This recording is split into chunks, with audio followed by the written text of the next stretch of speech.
भारतीय संस्कृति में कार्तिक पूर्णिमा का बहुत महत्व है। कार्तिक पूर्णिमा के दिन दीपदान इत्यादि का क्रम रहता है। इसके साथ ही कार्तिक पूर्णिमा के दिन हमारे देश के महान संत का जन्म दिवस भी मनाया जाता है और इसे प्रकाश पर्व के रूप में भी मनाते हैं।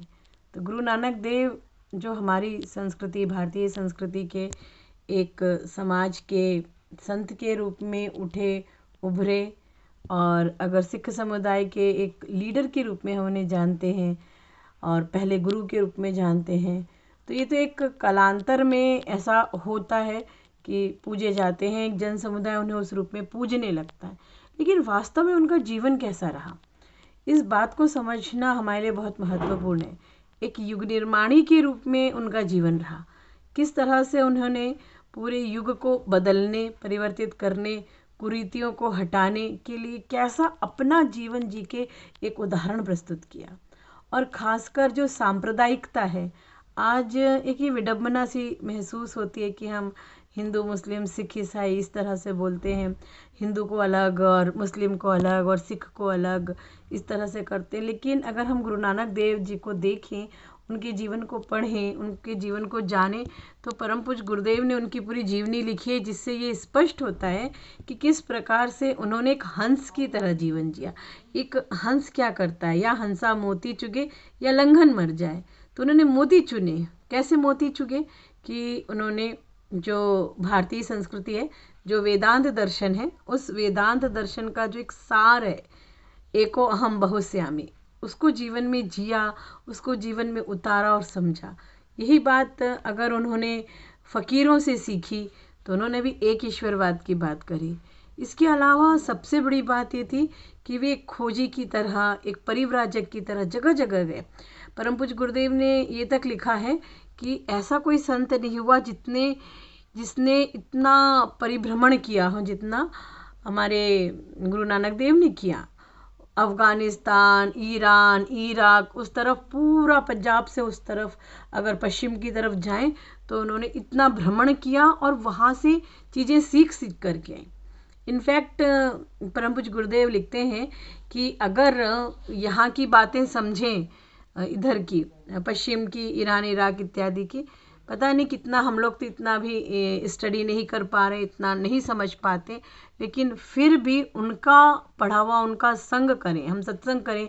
गुरु नानक देव की जो लेखनी है, उन्होंने जो कुछ भी बोला, उन्होंने लिखा क्या, उनका कहा हुआ लिखा गया जो भी है, उसको अगर हम समझने की कोशिश करें तो हमारे पास एक ब्रिलियंट स्टूडेंट्स के शॉर्ट नोट्स हैं।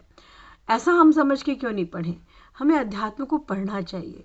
तो परम पूज्य गुरुदेव की जो उन लेखनी उनके जीवन पर चली है, उससे तो यही समझ में आता है कि एक सुधारक के रूप में थे, संत के रूप में आज गुरु नानक देव जी की जयंती को हमें मनाना चाहिए और उनके जीवन से सीखना चाहिए कि कैसे समता और भौतिकवादी आध्यात्मिकता और कैसे गृहस्थ में रह कर के जो हमारे गुरुदेव हुए हैं, गुरु नानक देव हुए हैं, उन्होंने अपना जीवन गृहस्थ में जिया है और साधारण जिया है। एक बहुत ही सुंदर इसमें कुछ कथानक गुरुदेव ने बताए हैं उनकी जीवनी लिखते हुए कि किस तरह से एक जिज्ञासु के रूप में, एक विरोधी के रूप में, लेकिन शालीनतापूर्वक, जैसे कि उन्होंने काबा गए थे और वहाँ पर पैर उनका इत्तेफाक से ऐसा था कि मस्जिद की तरफ था, तो किसी ने उनसे बोला कि अरे काफिर तू कैसा है, तूने इस तरफ पैर रखा हुआ है, ऐसा नहीं करना चाहिए। तो उन्होंने कहा कि ठीक है भाई, ऐसा कर कि मेरे पैर उस तरफ कर दे जिधर खुदा ना हो। तो इतने प्यार से ये बात बोलना, विरोध करना, तो आदमी को खुद से रियलाइज़ हो रहा है कि सही बात है, खुदा तो सब तरफ है, तो ये मैं क्या कर रहा हूँ। इसके अलावा उन्होंने, जैसे सूर्य भगवान को हम जल चढ़ाते हैं, तो जल चढ़ाने के प्रति केवल जल हम दे रहे हैं, भावना क्या है इससे मतलब नहीं है, तो कोई सार नहीं निकलता। तो वहाँ पर भी जब उन्होंने पश्चिम की तरफ जल चढ़ाया, तो जब पश्चिम की तरफ जल चढ़ाया तो लोगों ने उनसे बोला, अरे बेवकूफ़ है क्या तू, मूर्ख है क्या, सूर्य भगवान तो इस तरफ है, तो इस तरफ क्यों नहीं जल चढ़ा रहा। तो उन्होंने बोला कि भाई आप जल क्यों चढ़ाते हैं। तो उनकी भावना क्या थी, वो जब हम गलत तरीके से बिना सोचे समझे काम करते हैं तो उसको कैसे डील किया जाए। तो लोगों ने, पब्लिक ने बोला कि भाई हम सूर्य को अर्घ दे रहे हैं, उनको पानी पिला रहे हैं, सॉर्ट ऑफ थिंग्स। तो उन्होंने कहा जब आप इतने दूर बैठे सूर्य को पानी पिला सकते हैं तो भाई मेरा गांव तो इतना पास में ही है, मैं अपने गांव, मेरा गांव पश्चिम है तो मैं पश्चिम में जल चढ़ा रहा हूँ। तो ये बात जब कह रहे हैं तो लोगों को आश्चर्य लगा कि भाई ये कैसा बेवकूफ़ है, पागल है। तो उन्होंने बोला कि भाई तुम कैसे पागल हो, तुम्हारा गांव में तक जल पहुंचेगा क्या, तुम यहाँ से सिंचाई कर पाओगे। तो दैट टाइम उन्होंने ये बात कही कि समझाने का तरीका, मेन बात ये है कि उन्होंने किया क्या, उन्होंने सही स्वरूप डालने के लिए, सही बात समझाने के लिए एक एक्टिविटी करके समझाया। उन्होंने बताया कि भाई आप जल इसलिए नहीं चढ़ाते हैं, हम जो सूर्य भगवान को अर्घ देते हैं तो हम कोई सूर्य भगवान को पानी नहीं पिला रहे होते हैं, भगवान को कि हम पानी पिला रहे हैं, but what exactly we are doing we should understand. हमको पता होना चाहिए कि हम सही में कर क्या रहे हैं। तो वो भावनाएं क्लियर करने के भाव से उन्होंने वहाँ पर वो सारी एक्टिविटी करी और समझाया कि भाई आप किस लिए हम अर्घ देते हैं, समझना चाहिए हमें कि हम हमारी किस प्रकार से श्रद्धा भावना अर्पित करते हैं। तो वो सारी बातें हुई कि इस तरीके से होता है। तो ये जो कहानियाँ, छोटी छोटी सी कहानियाँ दे करके, जीवन का उदाहरण दे करके उन्होंने जनता को समझाने का प्रयास किया। बहुत ही अच्छा लगा। परम पूज्य गुरुदेव की पुस्तक है जिसका नाम ही है गुरु नानक देव की, ये गुरु नानक देव पर से है, ये वाली बुक है। ये अगर आप लोग देखेंगे तो इसमें पूरा जानकारी मिल जाएगी किस प्रकार से उन्होंने पूरे देश का, दुनिया का भ्रमण किया और कैसे वो आगे बढ़ते चले। सबसे बड़ी बात इसमें ये भी महत्वपूर्ण है कि उन्होंने भारतीय शासकों को, एक प्रकार से जो राजनीतिक जो थे उन लोगों को भी बहुत फटकारा गुरु नानक देव ने, और जो धर्म के एकदम से ठेकेदार जिसको बोलते हैं कि भाई जो हम कह रहे हैं वही सही है, ऐसा ही करना चाहिए, कारण नहीं बता रहे हैं, कुछ क्लियर नहीं कर, क्लैरिफिकेशंस नहीं है, ऐसे लोगों को भी उन्होंने काफ़ी फटकारा है। ज़्यादातर अगर हम गुरु नानक देव के विचारों को समझने के प्रयास करते हैं तो वैदांतिक हैं, उनके कंसेप्ट काफ़ी क्लियर हैं, और एक वो हम बहुत से अमी वाली बातें हैं, ब्रह्म के सिद्धांत है।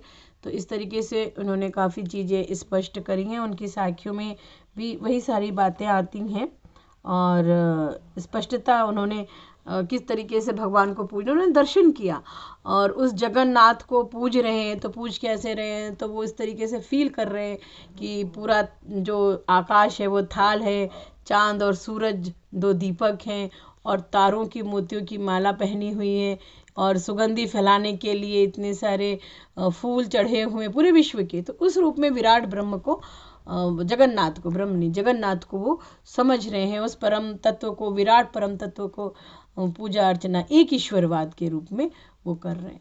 फिर आगे और सब प्राणियों में उसी एक तत्व को देखना। तो उन्होंने गरीबों को, अछूतों को, इन सब के भेदभाव को मिटाने का प्रयास किया। जो गुरुद्वारे इत्यादि तो लंगर की व्यवस्था करी, ताकि ऐसी पहले परंपरा थी, अब भी है कई जगहों में, अब भी है छुआछूत की परंपरा में, इसका छुआ नहीं खाते, उसका छुआ नहीं खाते, और इस तरीके की चीज़ों को उन्होंने हटाने का काफ़ी प्रयास किया।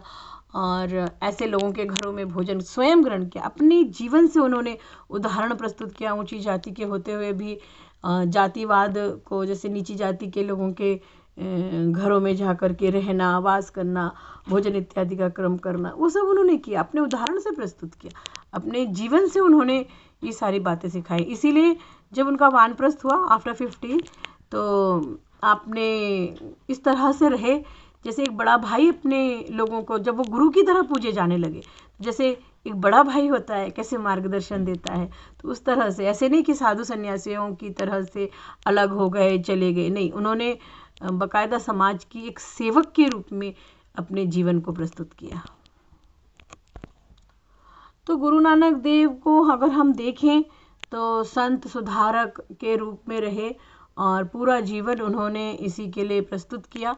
बस हमें कोशिश यही करनी चाहिए, हमें ये समझना चाहिए कि सिख संप्रदाय करके हम एक अलग संप्रदाय के रूप में न देखें। हमें ये समझना चाहिए कि किस प्रकार से गुरु नानक देव ने समन्वय किया था, और हम लोग समझें, अध्यात्म को समझें, व्यवहारिक अध्यात्म को समझें और अपने जीवन में उतारें, सेवा भाव को जानें, मिलजुल कर रहे हैं, हिल मिल कर रहे हैं। यही गुरु नानक देव जी के उस ज़माने से लेकर के अब तक संतों का यही प्रयास रहा, हम लोग उनके बताए हुए मार्ग पर चलें।